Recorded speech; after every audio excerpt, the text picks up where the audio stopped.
conversation I had with you was when you shifted from being an employee to becoming an entrepreneur. Tell us a story there.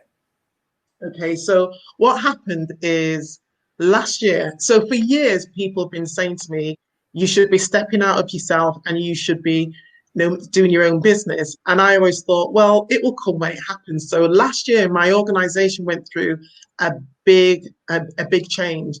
And I was thinking, right now it's time for me to go towards that CEO role, because this is what my CEO was saying to me.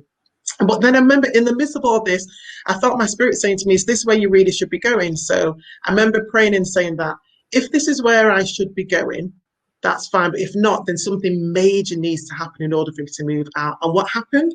When it came back through this change in my organization, they wanted us to take a big pay cut.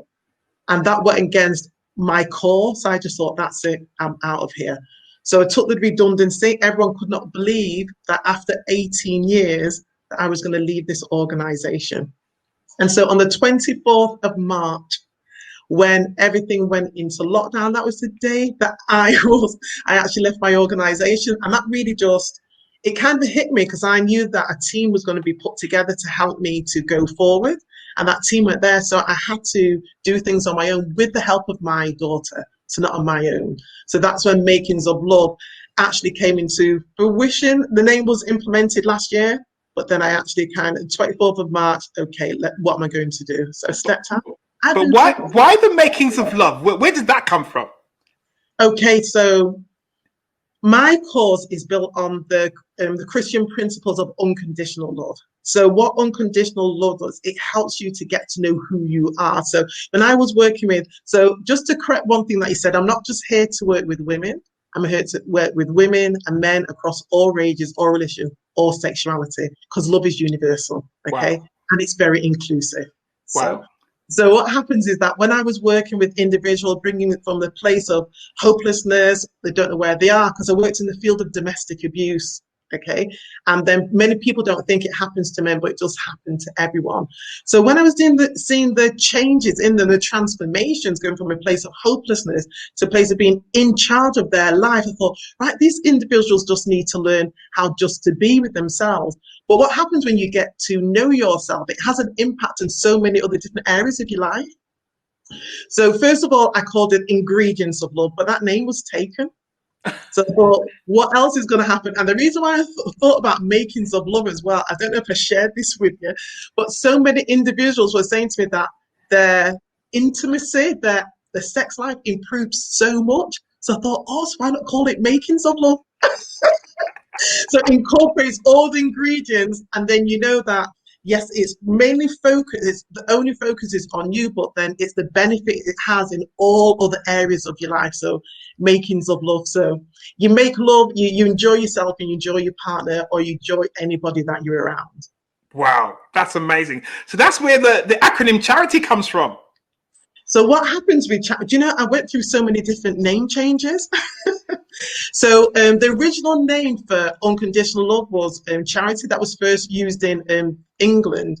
And so the acronym was creating harmony and real intimacy in you, because that's what it should be. It's about, we are going to live with ourselves for the longest. We're going to have the relationship we will have. The longest relationship we will have will be with ourselves.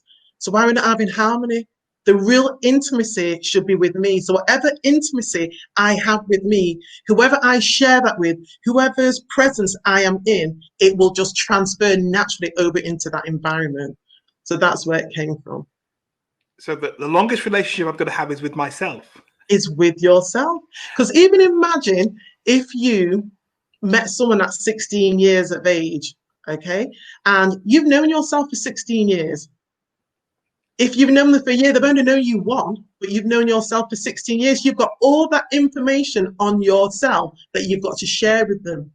Wow. So, of course, the longest relationship you're going to have with yourself is yourself. But let me dig that deep, because you said I've known myself, but yeah. What if I existed? I've existed for 20, 25 years, but I didn't really come to the true understanding of who I am until mid-20s.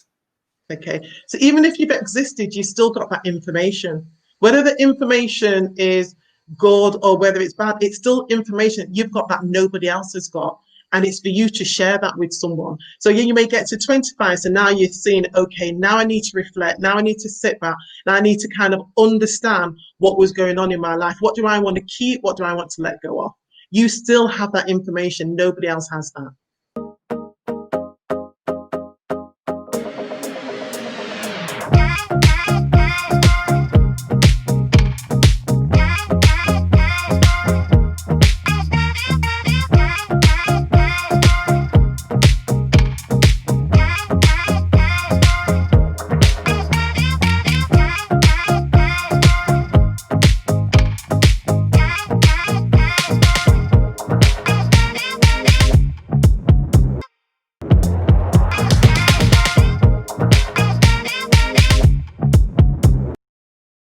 Miss the show. You got to be on this show.